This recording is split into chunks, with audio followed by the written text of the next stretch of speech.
आईने के अंदर जो तीसरी सिफत होती है वो है आदिल होता है आईना, अदिल करता है, इंसाफ करता है आईना।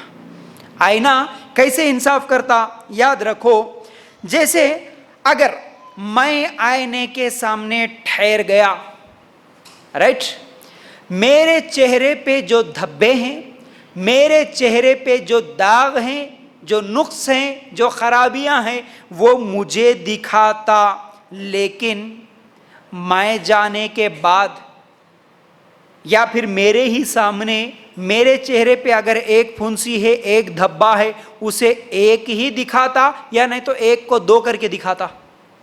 बोलिए ना, कभी ऐसा हुआ कि आपके चेहरे पे एक फुंसी हो और आपके घर में जो आईना है वो दो दिखा रहा हो?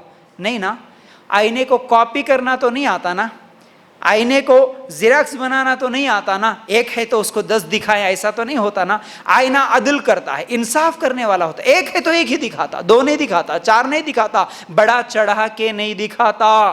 तो इसी तरह एक मुसलमान अपने मुसलमान भाई के अंदर कोई गलती देखे, कोई खामी देखे, कोई गुनाह देखे, तो उसकी उस गलती को एक ही करके दिखाए, दो नहीं दिखाना। जैसे आपस में झगड़ा हुआ, किसी ने एक बात कह दी, गलती ही सही, लेकिन एक बात कह दी, ऊंची आवाज में बोल दिया, गाली दे दिया, कुछ भी बोला, तो हमारे अक्सर मुसलमानों की आदत क्या होती है, उस एक को एक नहीं दिखाते, हम उन्हें ऐसा भी बोला, ऐसा भी बोला, ये भी बोले, वो भी बोले, एक को चार करके बताते। अगर कोई हाथ उठा दिया तो क्या बोलते, उन्होंने हाथ नहीं उठाए, मेरे को मारे बोल के बोल देते। अगर कोई एक मारा तो बोल देते मेरे को एक नहीं मारे, मेरे को बहुत मारे बोल देते।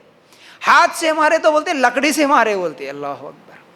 जाओ बोल के अगर कभी बोल दिया शोहर किसी औरत को, जाओ नहीं बोले, मेरे को घर से बाहर ढकल दिए बोल के बोल देते। ऐसे कितनी बातें होती हैं, ये मिसालें दे रहा हूं, चाहे औरत हो या मर्द हो। एक को ज्यादा करके दिखाना, एक की गलती को एक नहीं, उस पर फिर चार इल्जाम लगा के बताना, ये मोमिन की सिफत नहीं होती, ये एक सच्चे मुसलमान की आदत नहीं हो सकती। याद रखो, क्यों?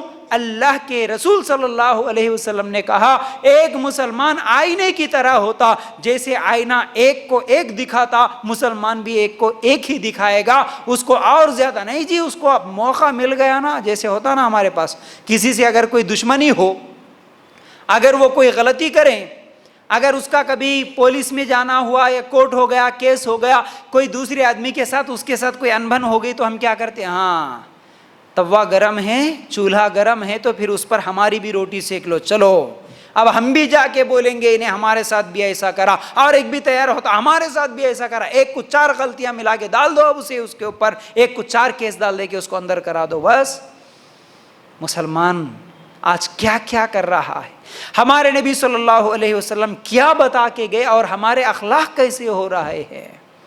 तो आईना अदल करने वाला होता। अल्लाह के रसूल सल्लल्लाहु अलैहि वसल्लम ने फरमाया, तुम में से कोई शख्स उस वक्त तक मोमिन नहीं हो सकता जब तक अपने भाई के लिए भी वही चीज पसंद ना करे जो अपने लिए पसंद करता है।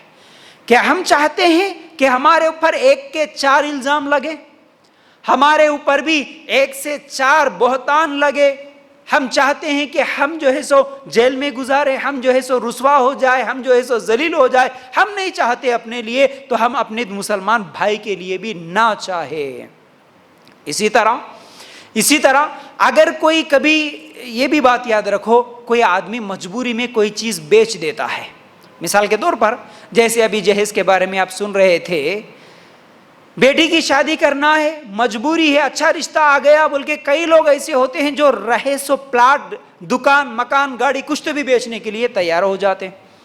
अब उस वक्त अगर वो मार्केट में 10 लाख का प्लाट है तो बेचारा क्या करता, मुझे अभी जरूरत है भाई पैसे, मैं 9 लाख में भी देने के लिए तैयार हूं।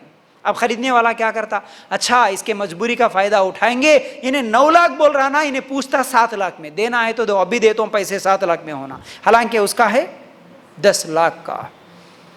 तो अल्लाह के रसूल सल्लल्लाहु अलैहि वसल्लम ने क्या कहा, तुम अपने लिए जो पसंद करते हो वही चीज अपने भाई के लिए पसंद नहीं करते, उस वक्त तक मुसलमान नहीं हो सकते बोले, उस वक्त तक मोमिन नहीं हो सकते बोले। क्या अगर तुम्हारी मजबूरी का वक्त आए और तुम भी इसी तरह तुम्हारा प्लाट भी बेचने के लिए तैयार हो, क्या तुम पसंद करो कि 10 लाख का प्लाट 7 लाख में बिके? तुम्हारे मजबूरी का फायदा कोई उठाए? क्या तुम्हें पसंद है? नहीं पसंद है तो तुम अपने मुसलमान भाई के लिए ये कैसे पसंद कर रहे हो? किसी की मजबूरी का फायदा ना उठाए।